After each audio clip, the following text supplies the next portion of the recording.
Olá, meus queridos amantes da história. Estamos iniciando mais um bimestre, né? E hoje é a nossa primeira videoaula desse bimestre. E o tema desse capítulo que nós vamos estudar agora, né, é o populismo e ditaduras na América Latina, né? Então, primeiro nós vamos ver como se deu esse fenômeno do populismo, beleza?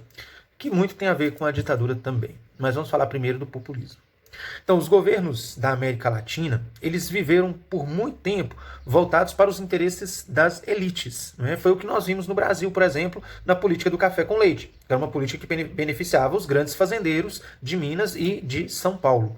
Porém, entre as décadas de 1930 e 1970, passaram a ter governos mais voltados para o povo, para as camadas mais populares. Tá certo? Então, por isso que esses governos são chamados de populistas, porque eles governavam olhando mais para os interesses das camadas mais populares. Beleza?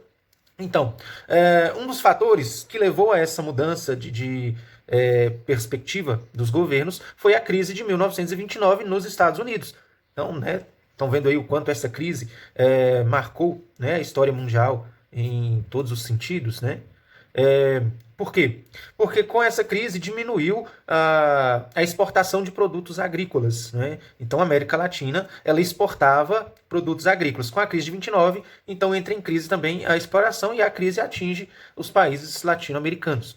Então era preciso que os governos locais incentivassem a industrialização, né, para diversificar a economia, para não ficar uma economia tão dependente de produtos agrícolas, beleza? Então, uma das características do populismo era a figura de líderes carismáticos, né? Então, os políticos dessa época eram políticos bastante populares, queridos pelo povo, né, pelo seu caráter carismático. Então, no Brasil, nós temos Getúlio Vargas, que nós já estudamos, né, no bimestre passado, e vamos estudar um pouquinho mais também nesse bimestre. Na Argentina, nós tivemos Juan Domingos Perón e sua esposa, Evita Perón. No México, nós tivemos o Lázaro Cárdenas. Né? Esses três líderes foram os que se destacaram na América Latina. Tiveram outros, né? Mas foram esses três que se destacaram. Outras versões dessa mesma história afirmam que, na verdade, os governos populistas eles não queriam beneficiar a população mais carente, né, as camadas mais populares. Na verdade, eles queriam controlar essa população, né, para que eles não se rebelassem contra o governo. Então, por isso, algumas políticas beneficiavam essa população, mas, na verdade, o objetivo era controlar para poder se manter no poder, né? Vocês vão perceber aqui que tanto Getúlio Vargas, quanto Perón, quanto Lázaro Cárdenas, eles têm políticas muito parecidas, né? Nessa parte agora da matéria, nós vamos estudar o populismo no México e na Argentina. No Brasil, nós vamos estudar no próximo capítulo, beleza? Então vamos lá. O populismo no México. Então, como nós dissemos, né, o nome mais forte aí do populismo no México foi Lázaro Cárdenas. Ele governou o México de 1934 até 1940. E a característica forte do seu governo foi a realização de reforma agrária, que redistribuiu as terras mexicanas. Né? O que é reforma agrária? É você ver que no país tem pessoas que têm fazendas enormes, muita terra, né, e tem pessoas que não têm nada. Então ele redistribuiu as terras, distribuindo, né, em pequenas propriedades. Isso foi a reforma agrária que ele realizou lá no México. Ele também criou a Lei Federal do Trabalho, que beneficiou os trabalhadores urbanos, mais ou menos igual o Getúlio Vargas fez aqui no Brasil. Ele nacionalizou a indústria do petróleo, né, porque até então quem tinha o controle sobre o petróleo eram indústrias estrangeiras, então agora todas passam a ser do governo. Então o governo tomou o controle sobre a extração de petróleo, né? E incentivou a industrialização com empréstimos para empresários. Beleza? Então essas foram as características do populismo no México. Na Argentina, o que aconteceu? A crise de 1929 levou a uma disputa de poder que culminou num golpe militar em 1943, lá na Argentina. E se destacou nesse processo o Juan Domingos Perón, que ele ocupou vários cargos nesse governo militar, né? E ocupando esses cargos, ele promoveu diversas medidas que beneficiavam a classe trabalhadora, né? Ele enfrentou forte oposição da elite argentina e em 1945 ele foi deposto de seus cargos e foi condenado à prisão.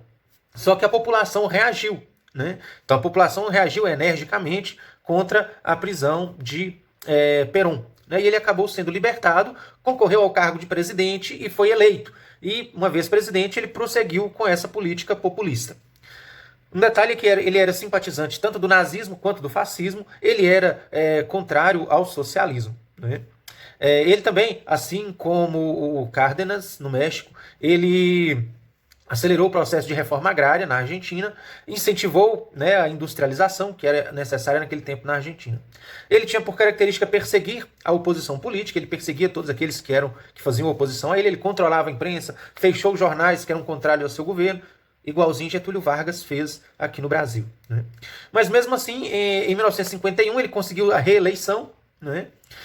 O seu segundo mandato foi marcado pelo agravamento da crise econômica, né? E ele não conseguiu se sustentar no governo, contou com forte oposição tanto da igreja quanto do exército, né? E com tudo isso ele foi destituído do cargo em 1955. Um detalhe, uma curiosidade, é que ele foi casado com a atriz Eva Duarte, que ficou conhecida como Evita Peron. Né? Ela realizava diversos trabalhos sociais durante o governo do seu marido. Ela chegou a se candidatar a vice-presidente da República, foi eleita vice-presidente, mas ela morreu antes de tomar posse. Né? Mas, com tudo isso, ela é uma figura muito popular na Argentina. Até hoje tem, né, um grande número de admiradores de Evita Peron na Argentina. Inclusive, sua vida já até virou filme. Né? O filme chama Don't Cry For Me, Argentina. Não Chore Por Mim, Argentina, que foi estreado pela cantora Madonna. Vale a pena assistir o filme. Ele conta toda essa história que eu estou dizendo para vocês. Para ajudá-los, né, a refletir sobre isso, né, vocês vão fazer atividade aí na página 7 do nosso livro, viu? Nós vamos corrigir essa atividade na aula de quinta-feira, que é videochamada, né? Então, na videochamada, nós vamos corrigir a atividade, beleza? Bons estudos e até lá!